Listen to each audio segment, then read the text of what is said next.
रोहतक से बड़ी खबर। हरियाणा के कैबिनेट मंत्री डॉक्टर अरविंद शर्मा ने पुलिस विभाग में हुई आत्महत्या के मामले पर विपक्ष के आरोपों का जवाब दिया है। डॉक्टर शर्मा ने कहा कि विपक्ष का काम सिर्फ आरोप प्रत्यारोप लगाना होता है।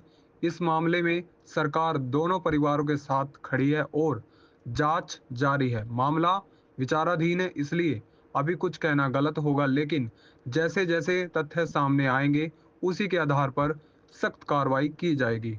डॉक्टर शर्मा आज रोहतक में हरियाणा सरकार के 1 साल का कार्यकाल पूरा होने पर आयोजित प्रेस वार्ता में मीडिया से बातचीत कर रहे थे।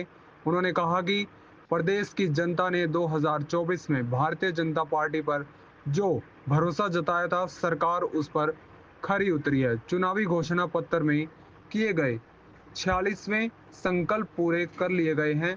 इससे जनता का विश्वास सरकार पर और मजबूत हुआ है। वहीं कांग्रेस नेता उदित राज द्वारा मुख्यमंत्री नायब सैनी पर की गई टिप्पणी पर जवाब देते हुए डॉक्टर शर्मा ने कहा, विपक्ष कुछ भी कह सकता है, लेकिन नायब सैनी प्रदेश के हित में अपने विवेक से फैसले ले रहे हैं। हर फैसला कैबिनेट, विधायकों और जनता से चर्चा के बाद ही लिया जाता है। आखिर में उन्होंने दोहराया कि हरियाणा सरकार पारदर्शिता और जवाबदेही के साथ जनता की सेवा कर रही है और विपक्ष का काम केवल भ्रम फैलाना है। देखिए क्या कुछ कहा कैबिनेट मंत्री अरविंद शर्मा ने। देखिए, सबसे पहले तो भाई हमारी संवेदना हम सब दोनों परिवारों के साथ हैं।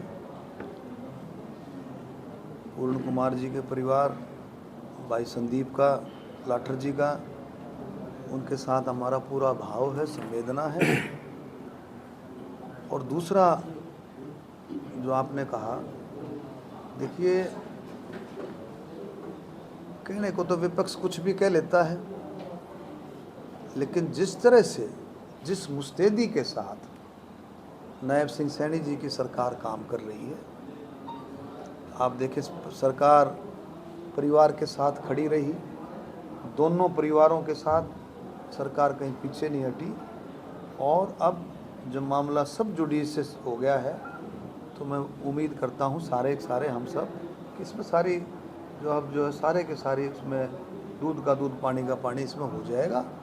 और सरकार बहुत अच्छे तरीके से काम कर रही है और आगे भी मैं विश्वास दिलाता हूँ, मोदी जी के मार्गदर्शन में सरकार आम जन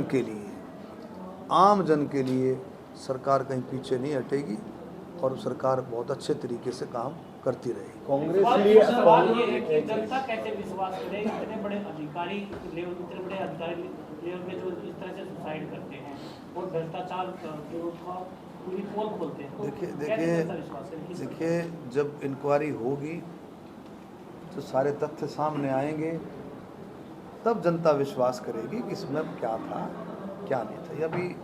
अभी सब जुडिशियस मामला है, इसमें आप कुछ कहना जल्दीबाजी होगा। दोनों तरफ से बातें हैं, तो जब सारी इंक्वायरी होकर के तथ्य सामने आएंगे तब पता लगेगा कि उसका क्या उसमें। देखिए, ऐसा है, 2024 में जब चुनाव हुआ, चुनाव से पहले सरकार क्या करती, पार्टी चुनाव लड़ती है, फिर सरकार बढ़ती है। सरकार, पार्टी ने कुछ वायदे किए, तो मैं कह रहा हूँ दूसरे घोषणा करते घोषणा, और हमारी पार्टी संकल्प लेती है।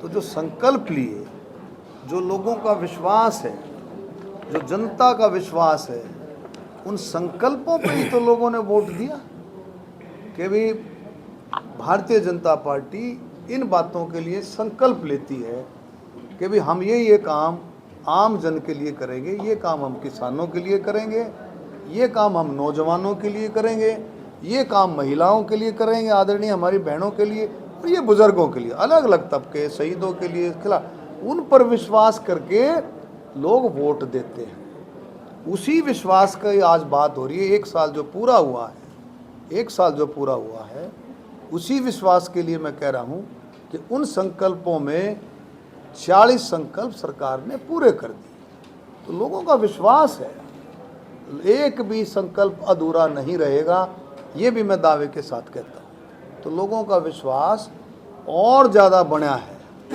नायब सिंह सैनी जी की सरकार में और ज़्यादा बढ़ा है, क्योंकि ऐसे ऐसे संकल्प भी पूरे किए हैं जो कहते थे कभी भी पूरे नहीं हो सकते, कभी भी पूरे नहीं हो सकते। लाडो लक्ष्मी योजना, पंडित दीनदयाल उपाध्याय लाडो लक्ष्मी योजना एक ऐसा संकल्प था जो नायब सिंह सैनी जी ने दिखा दिया कि जितने भी संकल्प हैं वो सारे के सारे पूरे हों। डॉक्टर बात है। साहब, कांग्रेस नेता वो भी उदित राज ये कह रहे हैं कि हरियाणा में नायब सैनी सिर्फ एक मोहर के तौर पे काम कर रहे हैं, यहाँ पर आईएएस खुल्लर और जो मनोहर लाल खट्टर है वही मुख्यमंत्री। देखो ऐसा है, मैंने पहले भी कहा है, विरोधी कुछ भी कह सकता है।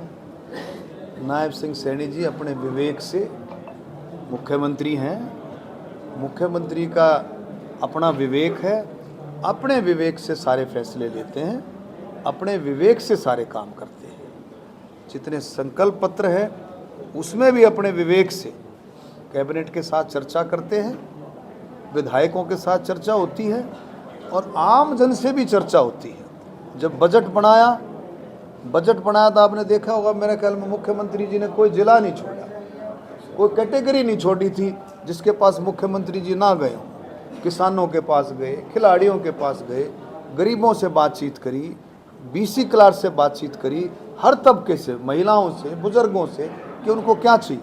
तो हर चीज़ की चर्चा करके आगे बढ़ते हैं और अपने विवेक से फैसले लेते हैं।